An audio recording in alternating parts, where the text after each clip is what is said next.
Hi and welcome to my August wrap-up. This month I read 7 books.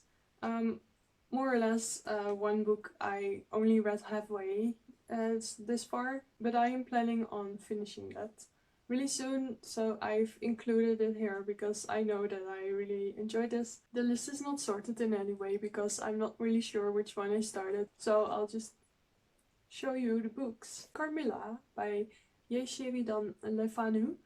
And this is actually a classic vampire story compilation sort of book. It's got a lot of classical vampire stories in this, and so I was already planning on reading it, and then I found this in a thrift shop, and I was really happy to find it so I could read the physical version of Carmilla. And so yeah, I am halfway there. I was a bit hesitant at first because I've read Frankenstein and Dorian Gray just a couple of months before, and those are really old books, and Carmilla is also very old, and so those two I wasn't really like vibing with the way it was written, because yeah, old-timey writing is just very different. But I found that in Carmilla it's much easier to understand this. Maybe it's the 50-year difference, or maybe, I don't know why. But yeah, Carmilla is a very fun figure. I also really like the main character, Laura.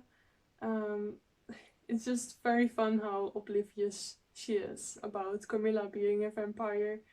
And yeah, of course we all know because it's in the synopsis. But I'm very curious on how this will end.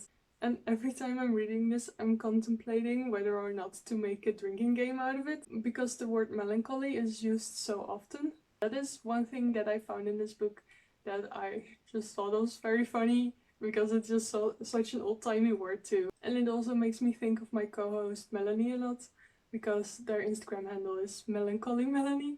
So I think that's just very funny.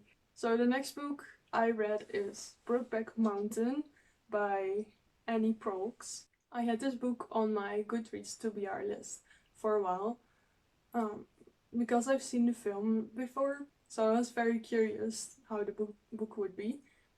But I found out that it's pretty similar to the film, so kudos for the people who filmed it. Yeah, the writing style was just very on point, like it was very factual. It didn't feel like there was very many feelings involved, which is neither good or bad thing, it's just something that I noticed. It's a pretty short book too, so I went through it pretty fast, and yeah, it's just a very sad story. It's about two cowboys who fall in love without them really wanting to, and so they have separate families and stuff, and yeah, it's just pretty sad, and I don't know. And then the next book that I read is Silver in the Wood by Emily Tesh.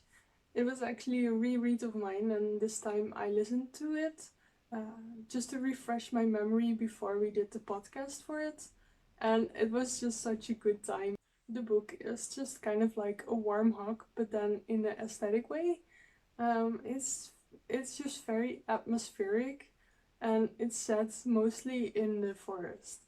So yeah, everything just feels very calm and yeah, aesthetically pleasing, I suppose. It's got magical elements to it. It has also got a little bit of a love story in it. This book is also not that long, it's 100 pages. There is an awesome character in this book who is called Bramble, and it's a dryad, and she's just very sassy and very like has her own mind to things, and it's just so fun to read what she's up to and stuff. She's a side character, but she has this close friendship with the main, and yeah, she's not your regular dryad, but she's a fun one. And yeah, this book is still one of my favorites. It's amazing. The next book that I read is The Tea Dragon Society by Kay O'Neill, and this one is a graphic novel. The art style is awesome. It was super adorable to just see what everyone looked like, because basically this is about people owning tea dragons, and the tea dragons, they grow leaves and stuff which people can harvest to make tea of. But they're difficult creatures to take care of, so the industry is kind of dying. And yeah, so there's just two people who are working with tea dragons, and then the main character is really interested in getting one and gets really immersed into this new sort of craft. It's a pretty fast read and it goes through the seasons, so sometimes the storyline felt a little bit fast, but that's because it's spaced over a year, or maybe 3/4 of a year or something like that. But yeah, it was just a really cute read. And then the next is Stardust by Neil Gaiman. We read this in the Book Beans Discord, as well as the previous book. I will put the link below for this Discord, so you can join our buddy reads if you want to. But for this month, the main book was Stardust by Neil Gaiman. And it was really fun. I already have seen the film before, so I was aware of the storyline and stuff. And from my memory, it was pretty similar to it. And yeah, I just really enjoyed the characters, and the way it was written was really like sort of mellow, if you know what I'm saying. The chapters were quite long though, so I was really glad that I listened to it as an audiobook, because I'm the worst with long chapters. I just get so demotivated. And yeah, I don't know, it's a thing. Yeah, that was also a fun read. And then this next book is my favorite of the list. This is actually also a favorite book of mine now, because it was amazing. It's My Lovely Wife by Samantha Downing. I've talked about this already on a podcast, and once Melanie reads this, we will make a separate episode for this. It's the first thriller that I read to my knowledge, and it was just so good. It's about this husband and wife who together they kill people, but yeah, things are not really as they seem. They have 2 kids, so they have some trouble sometimes with that too. And yeah, it's kind of just this family life with an extra layer of murder under there.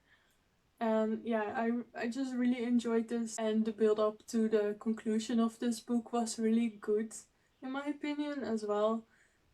It wasn't really anything that was like, whoa, what? It wasn't really anything like that, but I was just welcoming everything with open arms, and I just sat there and enjoyed the ride. And yeah, after this, I was kind of like, ooh, let me find more thriller books. And so I picked up Final Girls by Riley Sager. For the first 3/4 of the book, nothing really happened. I was just kind of in a mood for more action. It's about these 3 girls that survived massacres, and the main character, she's just kind of trying to leave it all behind her. And then one day another final girl stands on her doorstep, which brings chaos into her life, and yeah, just makes her question stuff and all that jazz. One thing in this book that I was kind of like about was that there was violence against a homeless man, which was like super unjustified, and he didn't do nothing. So I found that kind of like, I felt kind of sad for that guy. And then the conclusion, I didn't see it coming. It was like, oh, okay, it was them, alright then. I didn't really get immersed into it, if you know what I'm saying. But yeah, it was fun nevertheless. So yeah, I did enjoy it, but not as much. And yeah, those were all the books that I read this month. I think all these books were pretty fun. I really enjoyed everything that I read to some extent, you know. I'm glad I read all of these, and I'm really excited to get on with my September reads. And yeah, I hope you will have a lovely day, and check out our podcast episodes if you'd like, because we have a lot of fun making them. And yeah, we will see you in the next episode. Doei!